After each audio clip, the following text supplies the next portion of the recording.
भारत के अंदर चाइना घुसाया है। भारत की जो जमीन जो चाइना ने हड़प ली है उसको कब आजाद कराएंगे? अरे भारतीय जनता पार्टी बीजेपी घबराती क्यों इतना? एक आदमी टेलीप्रॉम्प्टर से बोलता है और एक आदमी बिल्कुल मुखर आवाज में बोलते हैं।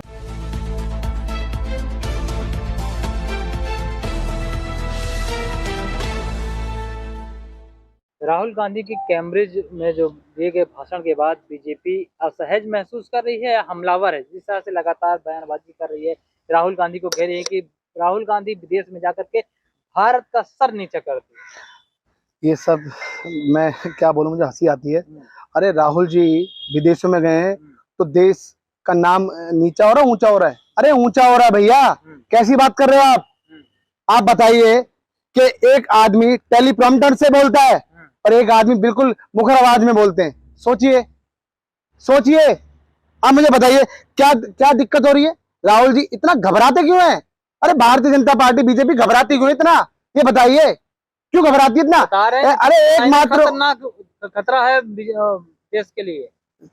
हाँ, ये आप जो कह रहे हो, देश में भारत के अंदर चाइना घुसाया है। सुनिए मेरी बात, अभी G20 की मीटिंग में जो उनकी बैठक में तो वो चाइना से आते हैं, मगर भारत की जो जमीन जो चाइना ने हड़प ली है उसको कब आजाद कराएंगे? ये मीटिंग और ये बैठक चलती रहेगी। हाँ, यही कहा था ना कोई गुस्सा है ना कोई घुसा है।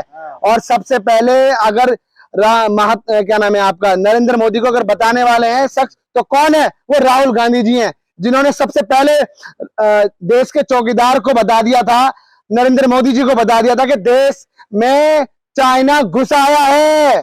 कहाँ है आप? तो आइए। कितना घुसा है? आपको पता नहीं है? कितना घुसा है? अरे कितना घुसा है, पूरी कॉलोनी बसा दी है आप। अच्छा, देखिए ना आप एक लाल आंख डरता है, चाइना कैसी बात कर रहे हैं? लाल आंख तो दिखाई नहीं है, मैं क्या कह रहा हूँ। अरे लाल आंख तो कांग्रेस दिखाती थी। अच्छा, चाइना घबराता था, समझिए। और हमेशा जब भी गैस सिलेंडर की बात करोगे पाकिस्तान पे आ जाते हैं, कभी रोजगार की बात करोगे चाइना पे आ जाते हैं। अरे क्या है, ऐसे देश चलाओगे आप? अरे सीधा सिंपल सी बात है। होगा तो महंगाई क्या महंगा? अच्छा, देश में विकास होगा तो महंगाई बढ़ रही है। आप ये बताइए कि यूपीए की सरकार में जब 10 रुपए बढ़ गए थे तो क्या स्मृति ईरानी सड़क पे नहीं आई थी? बताइए, तब तो कोई नहीं बोलता। क्या हुआ? तो सब उस वक्त वो दुनिया को पता है, उस समय महिलाओं की आवाज बनने वाली थी। क्या हुआ? आज 1100 रुपए का सिलेंडर, क्यों नहीं बोलते? अरे दुनिया भर की चीजें। अरे सीधा सिंपल सी बात है, महंगाई को कम करो, बेरोजगारी को कम करो और रोजगार सबसे ज्यादा दो। मगर क्या हो रहा है? पर बीजेपी हमलावर क्यों? इसलिए है क्योंकि नरेंद्र मोदी और आरएसएस भारतीय जनता पार्टी एकमात्र राहुल गांधी जी से घबराते हैं। समझिए, उनको पता है उनकी कमर तोड़ने वाला अगर कोई है इस देश में तो राहुल गांधी जी है। हाँ, ये समझिए। विपक्ष को भूमिका देखिए, विपक्ष अपनी पूरी भूमिका निभा रही है, मगर आज क्या हो रहा है? मीडिया बिक चुकी है। मीडिया दिखा नहीं रही। आप ये बताइए, सबसे ज्यादा मीडिया क्या सवाल करती है एक देश के प्रधानमंत्री से? क्या आप आम चूस के खा रहे हो? आम क्या काट के खा रहे हो? अरे राहुल, अरे क्या बताइए, ऐसे सवाल, सीधी सी बात है, सवाल पूछिए। क्या आप ये बताइए कि कब रोजगार दोगे? बेरोजगार इंतजार कर रहे हैं, देश के युवा इंतजार कर रहे हैं, कब रोजगार दोगे? नहीं, उनसे पूछते हैं आखिर आप बटुआ रखते हो कि क्या रखते हो? बताइए, ये सवाल है पूछने वाले। अरे आप महंगाई को कम करिए। क्या हो रहा है? मोदी आ जा। आप कह रहे हैं मोदी मर जा, लेकिन जनता कह रही मोदी आ जा। देखिए, हम ये नहीं कहते कि मोदी मर जाए, ये गलत कर रहे हो। मोदी जी ने कहा क्या? हाँ, मोदी, देखिए मोदी जी कुछ, देखिए आप ये बताओ, आप बताइए 70 साल से उम्र की उनकी आयु हो चुकी है। देश उनको चलाने की उनकी शक्ति खत्म हो चुकी है, मैं बता दूं। हाँ जी, देश नहीं चला सकते। उनके नाम पे चुनाव हो रहा है सभी राज्यों में। हाँ, देखिए मैं आपको बताता हूँ, सुनिए।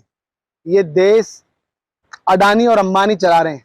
आप समझिए, अडानी और अंबानी चला रहे हैं। अच्छा। इतने दिन हो गए, इतना बड़ा घोटाला कर दिया।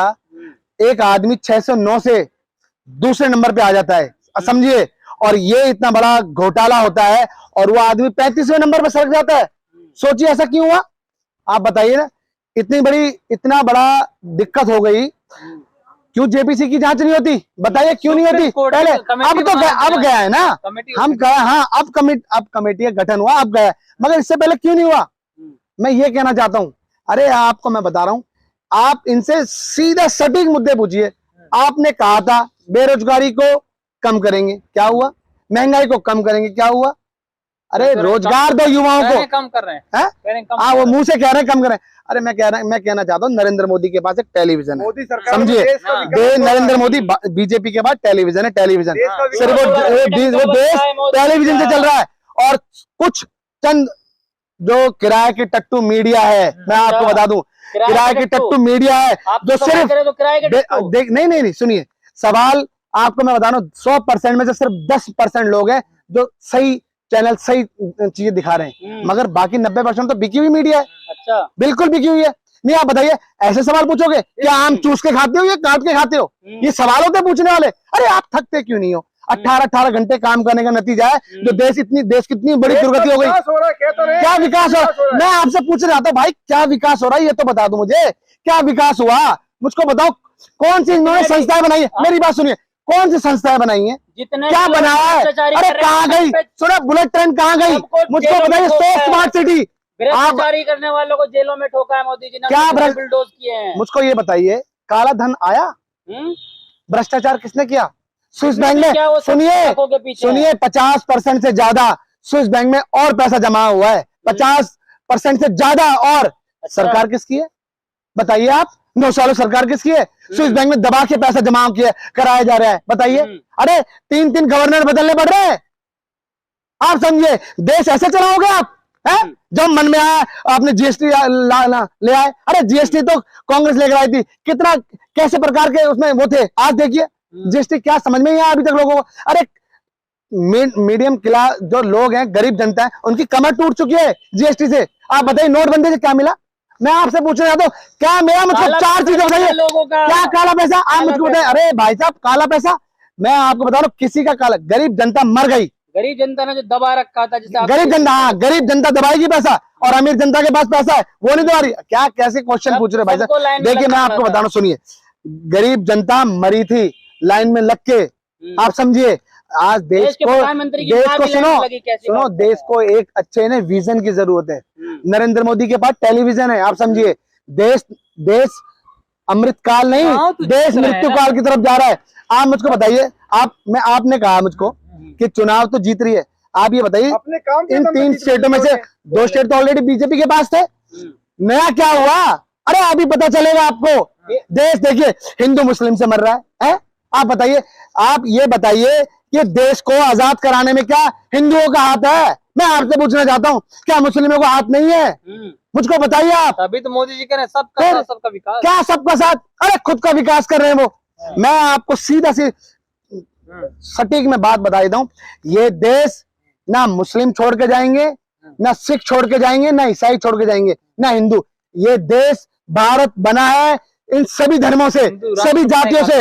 हिंदू राष्ट्र तो ऑलरेडी है भैया, हिंदू तो है ही। हिंदुस्तान का नाम का कहीं और से है क्या? मुझको बताइए आप।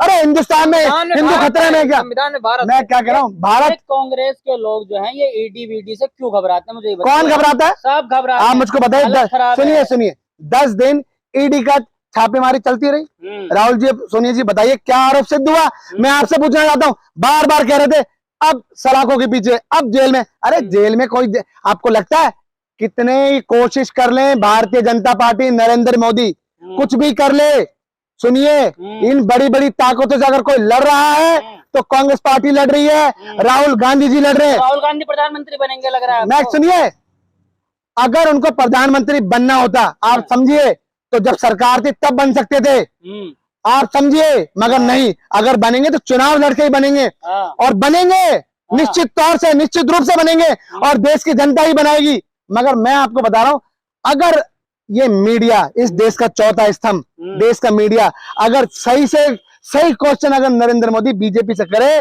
तो मैं आपको बता देना चाहता हूं कि वो दिन दूर नहीं है, जल्दी सरकार गिरेगी। मगर सवाल ये नहीं होते क्या आप आम चूस के खा रहे हो या आप काट के खा रहे हो। अरे आप, सीधी सी बात है, मैं आपसे ये पूछना चाहता हूं कि देश 9 सालों में क्या करे, क्या हुआ, कितनी स्मार्ट सिटी बनी, मुझको बताइए। कौन से बुलेट ट्रेन आई, ये बताइए। हर झुग्गी वालों को जहाँ झुग्गी, सुनिए, जहाँ झुग्गी वहां मकान बनेंगे। सुनिए मेरी बात सुनिए, जहाँ झुग्गी वहां मकान। आज देखिए बुलडोजर की राजनीति चल रही है। कब्जे थे जहाँ, अरे क्या कब्जे थे भाई साहब? सुनिए, कब्जे तो भारतीय जनता पार्टी ने कर रखे हैं। सरकार, सुनो, भारतीय जनता पार्टी ने कर रखे कब्जे। तो मैं आपको बता दूं, आप मुझको बताइए, क्या इस देश में क्या यही ऐसे ही चलेगा या हिंदू मुस्लिम से ही चलेगा? अगर कोई सवाल पूछता है तो पाकिस्तान की बात करते हैं। अरे पाकिस्तान क्या है, उसको तो हमने कभी कुछ सुनो, उसको तो कभी हमने जिंदगी में कुछ समझा ही नहीं है भाई साहब। सुनिए, पाकिस्तान को कभी नहीं समझा। अरे चाइना तक घबराता था भाई साहब, मगर नरेंद्र मोदी क्या है, टेलीप्रॉम्प्टर से चलने वाली सरकार है ये। सुनिए, जब आएगा तभी बोलेंगे। अरे लोगों के जवाब दो, बीच में आओ, जनता के बीच में आओ। लालू राबड़ी के घर पे भी छापे। अरे करे, देखिए मैं आपको बता रहा हूँ, जिनसे घबराहट है उन पे छापे लगाएंगे। देखिए छापे लगे सिसोदिया के ऊपर, वो जेल में। छापे लगे आपके स्वास्थ्य मंत्री के ऊपर, सत्येंद्र, वो जेल में। आप बताइए, राहुल जी पे छापे लगाए थे, हैं? क्योंकि ईडी सीबीआई तो इनके इशारों पे चलती है। बताओ, इनके छापे लगाने के बाद क्या हुआ, मुझको बताइए। अरे मैं बता रहा हूँ, एकमात्र फिर तो मैं क्या कर, जांच से क्या हुआ, 10 दिन तक क्या हुआ है? अरे मैं आपको बता रहा हूँ, ये वो दिन दूर नहीं है, वो दिन दूर नहीं है दोस्त। आज जिस तरीके से हरकतें कर रहे हैं, ऐसा समय आएगा ये लोग सलाखों के पीछे जाएंगे। कौन भेजेगा, कौन भेजेगा? अरे भेजेगी सरकार, कांग्रेस सरकार, कांग्रेस पार्टी जब बनेगी देश में, आएगा वो दिन भी। सुनिए, अमन चैन होगा, हिंदू मुस्लिम एक थाली में खाएंगे। ऐसा नहीं होगा कि आज जात पात की राजनीति कर रहे हो, आज दलित को आप कुचलने की काम कर रहे हो। अरे ऐसे नहीं चलता। आप बताइए, शिक्षा की क्या बात हुआ, शिक्षा पे क्या बात करी, क्या हुआ शिक्षा पे, मुझे बताइए। युवाओं को रोजगार पे क्या हुआ? अरे 4-4 साल के लिए आप अग्निवीर दे रहे हो, कौन सी योजना दे रहे हो? सीधी सी बात है, पहली योजना क्या दिक्कत हुई पहली योजना में, मुझे बताइए आप। कहते ना विश्व गुरु बनेगा, क्या ऐसे विश्व गुरु बनेगा? मैं माफ कीजिए, मैं बता देना चाहता हूं कि देश की दुर्गति हो चुकी है। देश कहां से कहां पहुंच गया, कहां था, कहां से कहां आ गया। और मैं कहना चाहता हूं आपके इस चैनल के माध्यम से कि आप सच्चाई को समझें।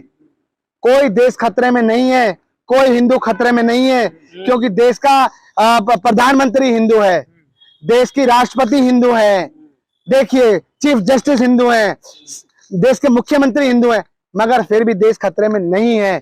सोचिए, देश का लोग विदेशों में जाके रह रहे हैं, वो खतरे में नहीं है। मगर मैं आप सभी को कहना चाहता हूं कि इन लोगों से बाहर निकलिए, सच्चाई को समझिए। कोई देश खतरे में नहीं है। अगर कोई खतरे में है तो हम लोग खतरे में, हिंदू मुस्लिम से देश खतरे में है, मगर वैसे खतरे में नहीं है।